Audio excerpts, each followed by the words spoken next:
तो यहाँ पर जो पहला प्रश्न है, तुझके बाबरी की रचना किसने की, ये जितने भी बहुविकल्पी प्रश्न हैं इन सबके उत्तर आप हमें नीचे कमेंट में जरूर बताते चलिए।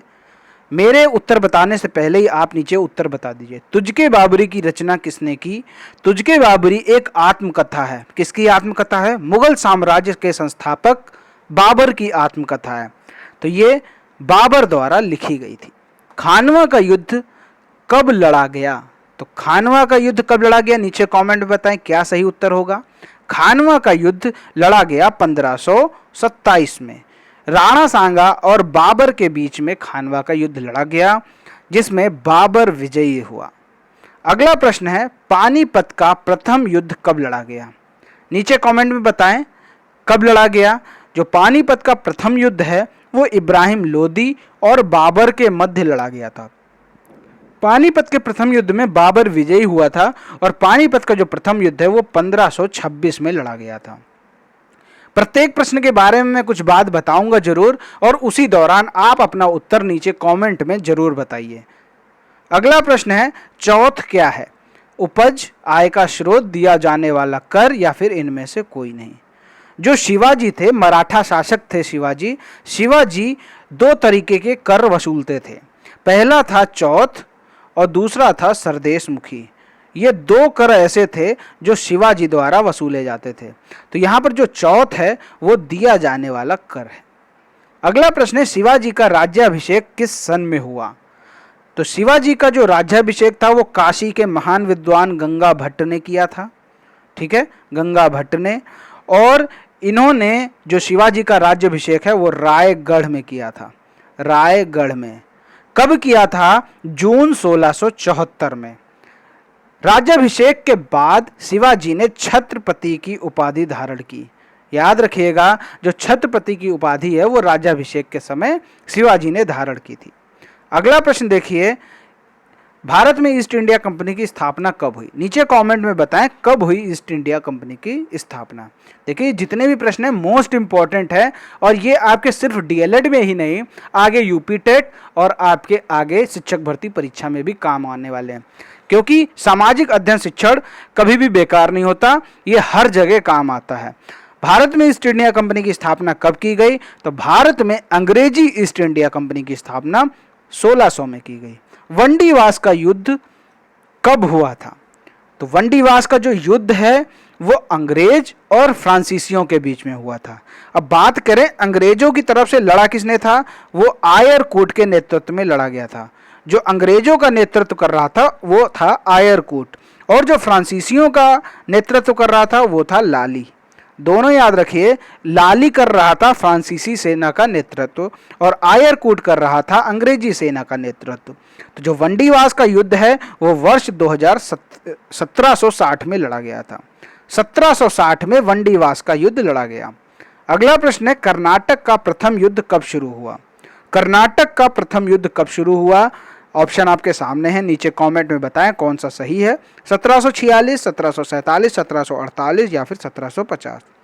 तो जो कर्नाटक का प्रथम युद्ध है वो 1746 से शुरू हुआ और 1748 तक खत्म हुआ। डुप्ले कौन है? चार ऑप्शन है, नीचे कमेंट में बताएं कौन सा सही है। डुप्ले जो है वो एक फ्रांसीसी गवर्नर है। इसके बारे में एक विशेष बात जानना जरूरी है।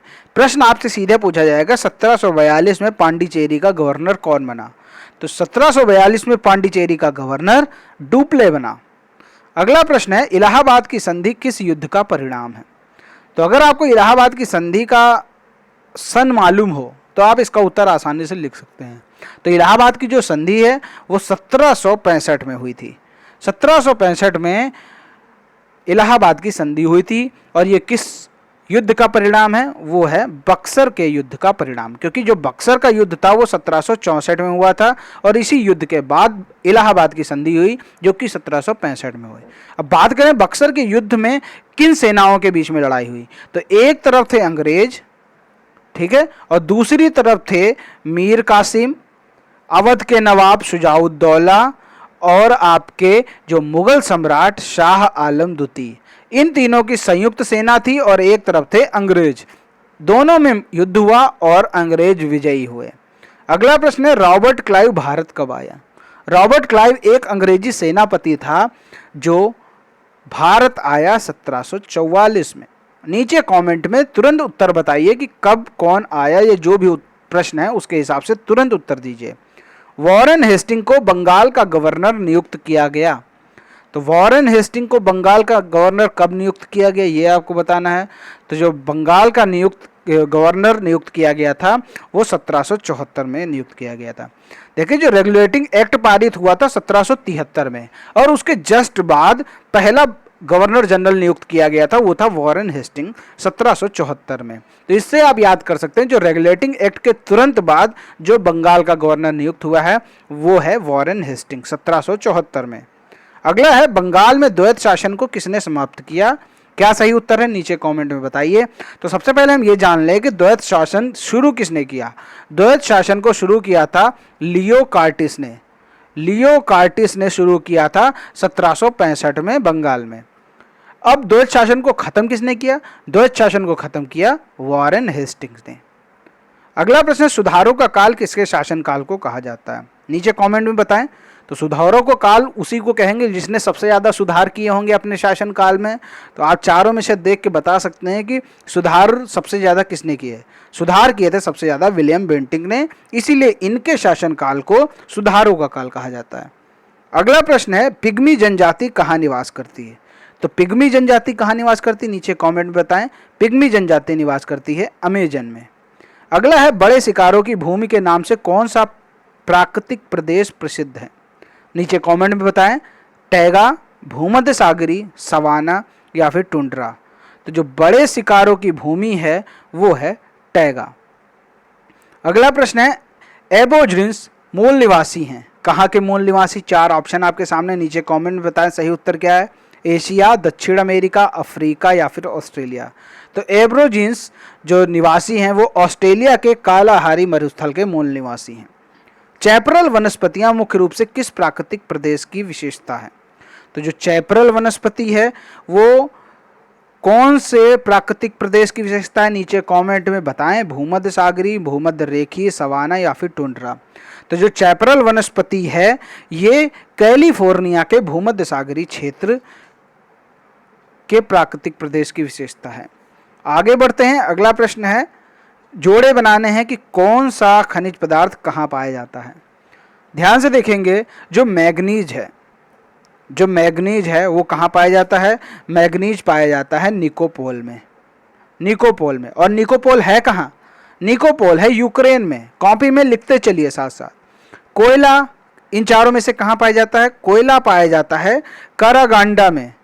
कारागांडा में कोयला पाया जाता है और कारागांडा है कजाकिस्तान में। पेट्रोलियम कहाँ पाया जाता है। पेट्रोलियम पाया जाता है बाकू में। बाकू कहाँ है। रूस में है। रूस में, याद रखिएगा बाकू कहाँ है। रूस में। सोना कहाँ पाया जाता है। विटवाटसलैंड में। विटवाटसलैंड कहाँ है। दक्षिण अफ्रीका में है विटवाटसलैंड। अगला प्रश्न देखिए, जनसंख्या की दृष्टि से किस महाद्वीप का प्रथम स्थान है। चार ऑप्शन आपके सामने, नीचे कमेंट में बताइए कौन सा महाद्वीप जनसंख्या की दृष्टि से नंबर 1 है। अफ्रीका, एशिया, उत्तरी अमेरिका या ऑस्ट्रेलिया। तो जनसंख्या की दृष्टि से महाद्वीप है एशिया जिसका प्रथम स्थान है। सर्वाधिक जनसंख्या एशिया की है। विश्व का सर्वाधिक जनसंख्या वाला देश कौन सा है। आपको अच्छे से आता होगा, नीचे कमेंट में तुरंत बताएं। भारत, अमेरिका, ब्राज़ील या फिर चीन। जो चीन है आपका वो नंबर 1 है। भारत है वो नंबर 2 है। अमेरिका है नंबर 3। ठीक है, याद रहेगा चीन, भारत, अमेरिका। अगला प्रश्न देखिए, निम्नलिखित में से कौन सघन जनसंख्या वाला केंद्र नहीं है। नीचे कमेंट में तुरंत बताएं। चारों ऑप्शन ध्यान से देखिए, आपको तुरंत उत्तर मिल जाएगा। संघाई, साओ पोलो, सेंट पीटर्सबर्ग या अंटार्कटिका। तो इसका जो सही उत्तर है वो है अंटार्कटिका, क्योंकि अंटार्कटिका में जीवन इतना अच्छे से संभव नहीं, क्योंकि वहाँ हमेशा बर्फ जमी रहती है। इसीलिए अंटार्कटिका को श्वेत महाद्वीप भी कहा जाता है। याद रहना चाहिए आपको, श्वेत महाद्वीप के नाम से जाना जाता है अंटार्कटिका। अगला है, लापलाटा नदी तंत्र में कौन सम्मिलित नहीं है। तो जो लापलाटा नदी तंत्र है वो ढेर सारी नदियों का समूह है, जैसा कि साफ साफ लिखा है नदी तंत्र। ठीक है, तो इसमें कौन कौन सी नदियाँ सम्मिलित नहीं है ये पूछा है। तो आप ये देख लीजिए, जो लापलाटा नदी तंत्र है वो पराना, पैराग्वे उरुग्वे और उनकी सहायक नदियों से बना हुआ एक समूह है। तो यहाँ पर जो नाइजर है ये ला प्लाटा नदी तंत्र में सम्मिलित नहीं है, तो इसका जो सही उत्तर होगा ऑप्शन घ। अगला है ब्राजील का उत्तर पूर्वी भाग अधिक जनसंख्या सघन है क्योंकि। अब कौन सा सही है नीचे कमेंट में बताइए। कहवा व कपास की कृषि के कारण, भारी उद्योग की अवस्थिति के कारण, सशक्त नदी परिवहन तंत्र के कारण, इनमें से कोई नहीं। देखिए आपने ऐसा देखा होगा कि जहां पर ज़्यादा रोजगार के साधन उपलब्ध होते हैं वहां जनसंख्या अधिक होती है। तो आप ये कह सकते हैं कि जैसे कहवा व कपास की कृषि के कारण यहाँ पर जो जनसंख्या है वो सघन है। अगला है एकल संसाधन में सम्मिलित किए जाते हैं, वायु, सोना, मृदा या क्रायोलाइट। नीचे कमेंट में उत्तर बताइए क्या सही है एकल संसाधन। तो एकल संसाधन में दो मुख्य हैं, जैसे एक हो गया क्रायोलाइट और दूसरा हो गया मोनाजाइट। मोनाजाइट, ठीक है, एक तो आपके ऑप्शन में दिया है, दूसरा है मोनाजाइट। तो इसका जो सही उत्तर होगा एकल संसाधन में सम्मिलित किए जाते हैं क्रायोलाइट। अगला है निम्नलिखित में से लौह अयस्क का प्रकार नहीं, नीचे कमेंट में बताएं चारों में से कौन सा ऑप्शन सही है। आपके सामने चार ऑप्शन है, पीट, मैग्नेटाइट, लिमोनाइट या फिर हेमेटाइट। तो इन चारों में से कौन सा सही है, वो है आपका पीट। पीट है वो कोयले का अयस्क है, याद होना चाहिए जो पीट है वो कोयले का अयस्क है। अगला है चिली किस खनिज के उत्पादन के लिए प्रसिद्ध है। चार ऑप्शन है, नीचे कमेंट में बताएं कौन सा सही है, कोयला, तांबा, मैग्नीज या सोना। तो जो चिली है वो विश्व में सर्वाधिक तांबा का उत्पादन करती है, तो इसीलिए जो चिली है वो तांबा के क्षेत्र में प्रसिद्ध है। अगला प्रश्न है पेट्रोलियम उत्पादक क्षेत्र किरकुक अवस्थित है। सब मैं पहले बता चुका हूं, जो पेट्रोलियम उत्पादक क्षेत्र इन चारों में से कौन सा कहाँ स्थित है, किरकुक। तो किरकुक आपको पता होना चाहिए कहाँ स्थित है, तो वो है आपका चार ऑप्शन है, कुवैत, सऊदी अरब, ईरान, इराक। तो जो किरकुक है वो इराक में स्थित है। भारत में उत्तर दक्षिण एवं पूर्व पश्चिम गलियारे परस्पर एक दूसरे से मिलते हैं। आप जानते हैं भारत में ये दो गलियारे प्रमुख हैं, उत्तर दक्षिण गलियारा और पूर्व पश्चिम गलियारा। ये आ रहा है उत्तर से दक्षिण और ये जा रहा है पूर्व से पश्चिम, ये दोनों एक जगह मिलते हैं। वो जगह कौन सी ये आपको बताना है, नीचे कमेंट में बताएं। हैदराबाद, दिल्ली, झांसी, लखनऊ, वो जगह कौन सी है, तो वो जगह है झांसी। झांसी में ये दोनों गलियारा एक दूसरे को काटते हैं। अगला प्रश्न है निम्नलिखित में से कौन सा सरकार का अंग नहीं है। तो इसका उत्तर पाने के लिए आपको ये पता होना चाहिए सरकार के अंग कौन कौन से हैं। तो सरकार के अंग होते हैं व्यवस्थापिका, कार्यपालिका, न्यायपालिका, लेकिन यहाँ पर जो राज्य है वो सरकार का अंग नहीं है। दोस्तों ध्यान से इनके उत्तर देते चलिए, क्योंकि इनके जितने उत्तर आप सही देंगे वही आपका निर्णय करेगा कि आपकी तैयारी कैसी है। अगर आपके 40 से 45 प्रश्न सही हो रहे हैं तो ये मान के चलिए आपकी तैयारी बहुत अच्छी है। अगर इससे कम सही हो रहे हैं तो मान के चलिए अभी आपको ज़रूरत है तैयारी करने की। कानून बनाने का कार्य कौन करता है, उत्तर बताएं नीचे कमेंट में। व्यवस्थापिका, कार्यपालिका, न्यायपालिका या रक्षा मंत्रालय। तो जो कानून बनाने का कार्य करती है वो है कार्यपालिका। द स्पिरिट ऑफ लॉज के लेखक कौन है, द स्पिरिट ऑफ लॉज के लेखक, नीचे कमेंट में बताएं। इसका उत्तर मैं पहले वीडियो में बता चुका हूं, हॉब्स, लॉक, रूसो या मॉन्टेस्क्यू। तो इसका जो सही उत्तर है वो है मॉन्टेस्क्यू। अगला प्रश्न है शक्तियों का बंटवारा किस प्रणाली की विशेषता है। शक्तियों का बंटवारा किस प्रणाली की विशेषता है। तो बंटवारा वहीं होगा जहां ढेर सारे लोग होंगे, दो या दो से अधिक लोग होंगे वहीं तो बंटवारा होगा। तो दो या दो से अधिक लोग होंगे, उनको आपस में मिलाने के लिए क्या होता है, इन सबका आपस में संघ बना देते हैं ना। संघ बना दिया तो वो आपस में मिल गए, तो क्या हो गया, तो जो शक्तियों का बंटवारा है वो संघात्मक शासन प्रणाली है। याद रहेगा जो बंटवारा होता है वो दो या दो से अधिक लोगों का होता है, और जब दो या दो से अधिक लोग होंगे तो वहाँ पर बन जाएगा संघ, ठीक है। तो वो जो शक्तियों का बंटवारा है वो संघात्मक शासन प्रणाली हो जाएगा। अगला देखिए भारतीय संविधान में शक्तियों का विभाजन करने वाली 3 सूचियों का वर्णन किस अनुसूची में है। नीचे कमेंट में बताएं कि वो किस अनुसूची में है। तो आपको ये मालूम होगा 3 तरह की सूचियां होती हैं, 3 तरह की सूचियां होती हैं। पहली होती है संघ, दूसरी होगी राज्य और तीसरी है समवर्ती सूची, ठीक है।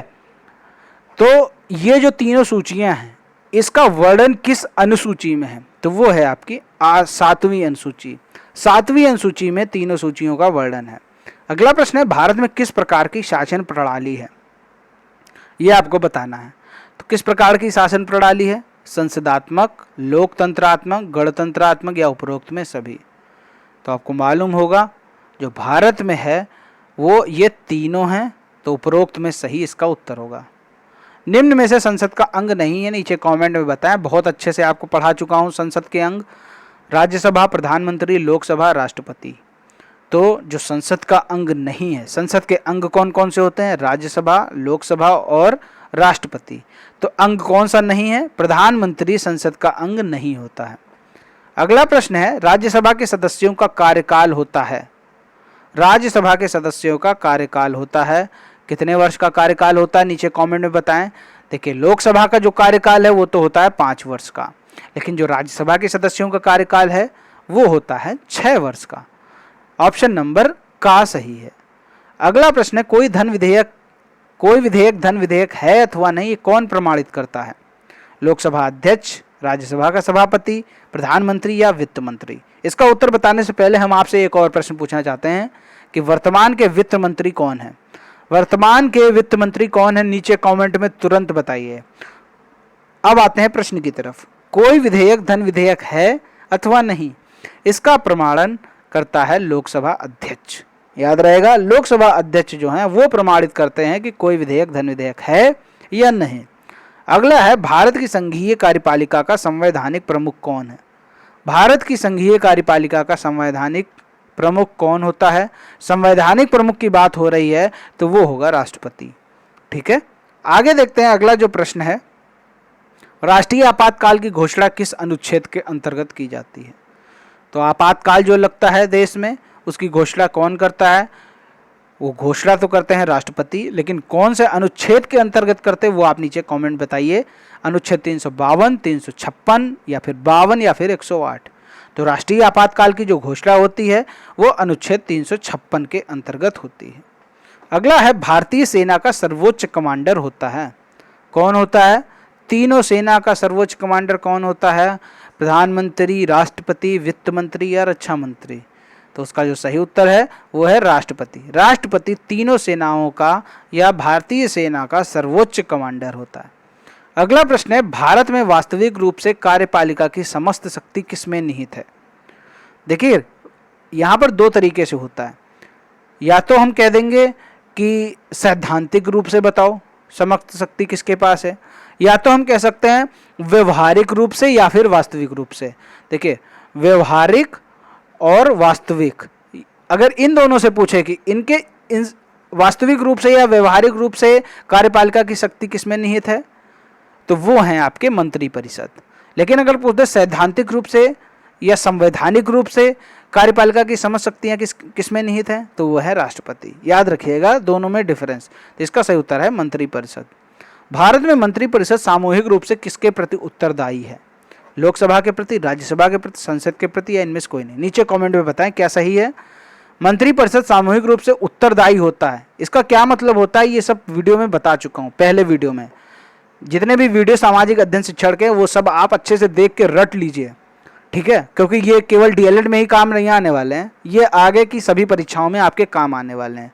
तो जो मंत्रिपरिषद है वो सामूहिक रूप से लोकसभा के प्रति जिम्मेदार होता है, यह उत्तरदायी होता है। उच्च न्यायालय के न्यायाधीश की सेवानिवृत्त की आयु कितनी होती है? नीचे कमेंट में बताएं। ध्यान से प्रश्न को पढ़ेंगे। यहाँ पर उच्च न्यायालय है कि सर्वोच्च न्यायालय? यहाँ पर है उच्च न्यायालय। तो उच्च न्यायालय बड़ा बताइए कौन सा होता है, सर्वोच्च न्यायालय या फिर उच्च न्यायालय?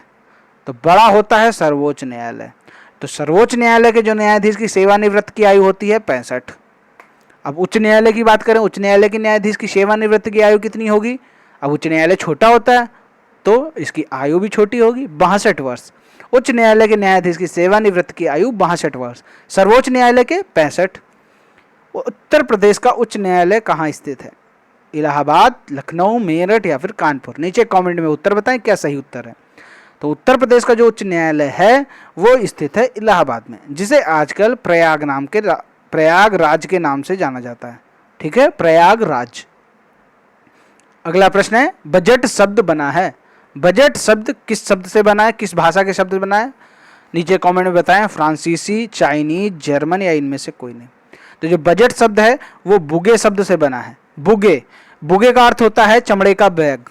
और ये बुगे जो शब्द है ये किस भाषा का शब्द है? ये है फ्रांसीसी भाषा का शब्द। अगला है प्रगामी कर वह है जिसमें, अब इसमें 4 ऑप्शन नहीं दिए, इसमें केवल 2 ऑप्शन दिए। इसका उत्तर मैं सीधा आपको बता देता हूँ। प्रगामी कर क्या होता है? प्रगामी कर ऐसा कर होता है जो कर भुगतान आय के प्रतिशत के रूप में घटता बढ़ता रहता है।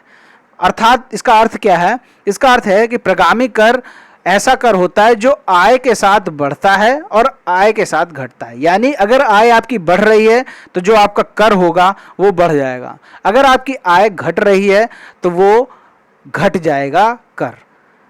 प्रगामी कर का जो मुख्य उदाहरण है वो है आयकर। ठीक है, आयकर जैसे आपने देखा होगा, जो आयकर होता है वो आय बढ़ेगी तो टैक्स बढ़ेगा, आय घटेगी तो टैक्स घटेगा।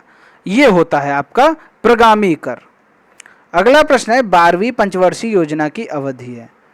अब 12वीं पंचवर्षीय योजना से हमने ट्रिक आपको बताई थी, ध्यान से आप देखेंगे तो 12वीं पंचवर्षीय योजना की अवधि आपको मालूम चल जाएगी। अगर एक अवधि आपको मिल जाए तो बाकी की आप अपने आप एडजस्ट कर सकते हैं। देखिए जैसे 12वीं पंचवर्षीय योजना की अवधि है 2012 से शुरू होती है, 12 और 12 समझ गए, 2012 से 12वीं पंचवर्षीय योजना। तो आप ये समझ गए कि 12वीं पंचवर्षीय की योजना की अवधि है 2012 से 2017। अगर आपसे पूछते 11वीं पंचवर्षीय योजना की बता दो भैया, तो कैसे पता करेंगे? तो 2012 से पहले वाली पंचवर्षीय योजना उठा लीजिए, 12 में 5 घटाइए, 2007, 2007 से 2012 तक आपकी 11वीं पंचवर्षीय योजना।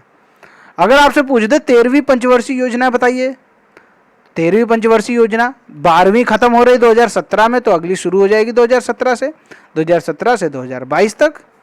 आसान है, आप केवल 12वीं पंचवर्षीय योजना की अवधि याद कर लीजिए, बाकी सब अपने आप याद हो जाएगा। प्रथम पंचवर्षीय योजना का मुख्य उद्देश्य बताइए। तो प्रथम पंचवर्षीय योजना ये कब शुरू हुई थी ये भी पता होना जरूरी है। ये शुरू हुई थी 1951 में, 1951 में शुरू हुई, 1956 में खत्म हुई। तो प्रथम पंचवर्षीय योजना का जो मुख्य उद्देश्य था वो था कृषि विकास। अगला प्रश्न है वर्तमान पंचवर्षीय योजना में कृषि क्षेत्र में औसत वार्षिक वृद्धि दर लक्षित है। यहाँ पर प्रश्न को ध्यान से पढ़ेंगे, यहाँ पर पूछ रहा है कृषि क्षेत्र में औसत वार्षिक वृद्धि दर। यहाँ पर आपकी विकास वृद्धि दर नहीं पूछ रहा है, यहाँ पर कृषि क्षेत्र में औसत वार्षिक वृद्धि दर पूछ रहा है। तो यहाँ पर जो इसका सही उत्तर होगा वो होगा 4%।